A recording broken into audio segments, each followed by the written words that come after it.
ಬಿಜೆಪಿಯ ಪಟ್ಟಿ ಯಾವುದೇ ಕ್ಷಣದಲ್ಲಿ ಪ್ರಕಟ ಆಗುವಂತಹ ಸಾಧ್ಯತೆ ಇದೆ.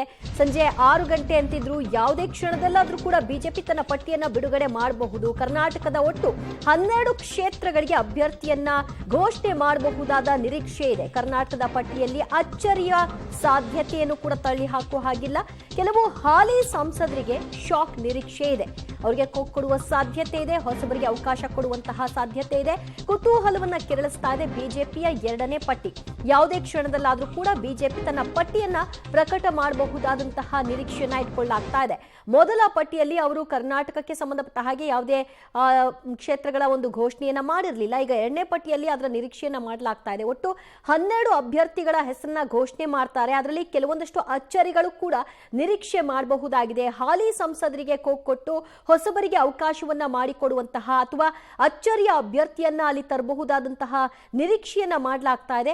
ಹಾಗಾಗಿ ಯಾರಿಗೆ ಕೋಕಿದೆ, ಯಾರಿಗೆ ಟಿಕೆಟ್ ಸಾಧ್ಯತೆ ಇದೆ, ಇದೆಲ್ಲವೂ ಕೂಡ ಸದ್ಯ ಯಕ್ಷ ಪ್ರಶ್ನೆ. ಎಲ್ಲ ಹಾಲಿ ಸಂಸದರಿಗೂ ಕೂಡ ಒಟ್ಟು 25 ಬಿಜೆಪಿಯ ಹಾಲಿ ಸಂಸದರಿಗೂ ಕೂಡ ಸದ್ಯ ಟಿಕೆಟ್ ಅನೌನ್ಸ್ ಆಗೋವರೆಗೂ ಢವಢವ ಇದ್ದೇ ಇದೆ. ಅವರ ಕ್ಷೇತ್ರಕ್ಕೆ ಅವರ ವಿಚಾರದಲ್ಲಿ ಯಾವ ರೀತಿಯಾದಂತಹ ನಡೆಯನ್ನ ತೀರ್ಮಾನವನ್ನ ಪಕ್ಷ ತೆಗೆದುಕೊಳ್ಳಬಹುದು ಅನ್ನೋದು ಸದ್ಯದ ಕುತೂಹಲದ ವಿಚಾರ ಎಲ್ಲರ ಸಂಸದರ ವಿಷಯದಲ್ಲಿ. ಮತ್ತಷ್ಟು ಮಾಹಿತಿ ಪಡೆಯೋಣ ನಮ್ಮ ಪ್ರತಿನಿಧಿ ರವೀಶ್ರಿಂದ. ರವೀಶ್, ರೈಟ್, ಮತ್ತಷ್ಟು ಮಾಹಿತಿ ಕೊಡ್ತಾರೆ ರವೀಶ್.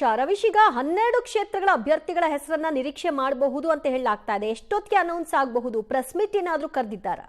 ದಿವ್ಯ, ಪ್ರಮುಖವಾಗಿರ್ತಕ್ಕಂಥದ್ದು ಇವತ್ತೇ ಪಟ್ಟಿ ಬಿಡುಗಡೆ ಆಗುತ್ತೆ ಅಂತ ಕೂಡ ಹೇಳಲಾಗ್ತಾ ಇದೆ. ಅಂದ್ರೆ ಎಲ್ಲ ಒಂದ್ ಕಡೆ ನಾಳೆ ಅಥವಾ ನಾಡಿದ್ದಾಗಬಹುದು ಅನ್ನೋ ಮಾತುಗಳು ಕೂಡ ಕೇಳಿ ಬರ್ತಾ ಇದೆ. ಪ್ರಮುಖವಾಗಿ 2ನೇ ಪಟ್ಟಿಯಲ್ಲಿ 105ರಿಂದ 150 ಕ್ಷೇತ್ರಗಳ ಒಂದು ಪಟ್ಟಿಯನ್ನು ರಿಲೀಸ್ ಮಾಡಬಹುದು ಅಂತ ಹೇಳಲಾಗ್ತದೆ. ಕರ್ನಾಟಕಕ್ಕೆ ಅದು ಮೊದಲ ಪಟ್ಟಿ ಆಗುತ್ತೆ. ಈ ಹಿನ್ನೆಲೆಯಲ್ಲಿ ಮೊದಲ ಪಟ್ಟಿಯಲ್ಲಿ ಸುಮಾರು 12ರಿಂದ 14 ಕ್ಷೇತ್ರಗಳ ಹೆಸರನ್ನು ಕೂಡ ರಿಲೀಸ್ ಮಾಡಬಹುದು ಅಂತ ಕೂಡ ಹೇಳಲಾಗ್ತಾ ಇದೆ. ಹಾಗಾಗಿ ಇನ್ನೇನೋ ಕೆಲ ಮೂಲಗಳ ಮಾಹಿತಿ, ಒಂದ್ ವೇಳೆ ಹಾಗೇನಾದ್ರೂ ಆದ್ರೆ ಖಂಡಿತವಾಗಿ ಕೂಡ ಬಿಜೆಪಿಯಿಂದ 12ರಿಂದ 14 ಕ್ಷೇತ್ರಗಳ ಪಟ್ಟಿಯು ಕೂಡ ರಿಲೀಸ್ ಆಗುತ್ತೆ. ಒಟ್ಟಾರೆಯಾಗಿ ಈಗಾಗಲೇ ಅದ್ರ ಬಗ್ಗೆ ಕೂಡ ಮಾಹಿತಿಯನ್ನು ಕೂಡ ಕೊಡ್ತಿರ್ತಕ್ಕಂಥದ್ದು ದಿವ್ಯ.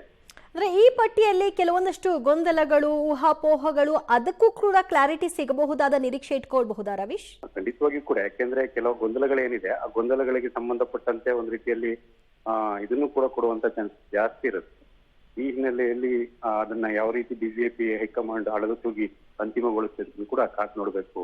ಥ್ಯಾಂಕ್ ಯು ರವೀಶ್, ನಿಮ್ಮೆಲ್ಲ ಮಾಹಿತಿಗೆ. ಕೆಲವೇ ಕ್ಷಣಗಳಲ್ಲಿ ಬಿಜೆಪಿ ತನ್ನ 2ನೇ ಪಟ್ಟಿಯನ್ನ ಪ್ರಕಟ ಮಾಡಲಿದೆ. ಈ ಪಟ್ಟಿಯಲ್ಲಿ ರಾಜ್ಯದ 12 ಕ್ಷೇತ್ರಗಳ ಅಭ್ಯರ್ಥಿಗಳ ಹೆಸರನ್ನ ಘೋಷಣೆ ಮಾಡುವಂತಹ ನಿರೀಕ್ಷೆಯನ್ನ ಮಾಡಲಾಗ್ತಾ ಇದೆ.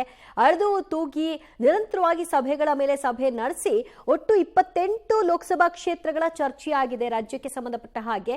ಸೊ ಇದರಲ್ಲಿ ಯಾರಿಗೆ ಟಿಕೆಟ್ ಕೊಡ್ತಾರೆ, ಯಾರಿಗೆ ಕೋಕ್ ಕೊಡ್ತಾರೆ, ಕಾದು ನೋಡ್ಬೇಕು.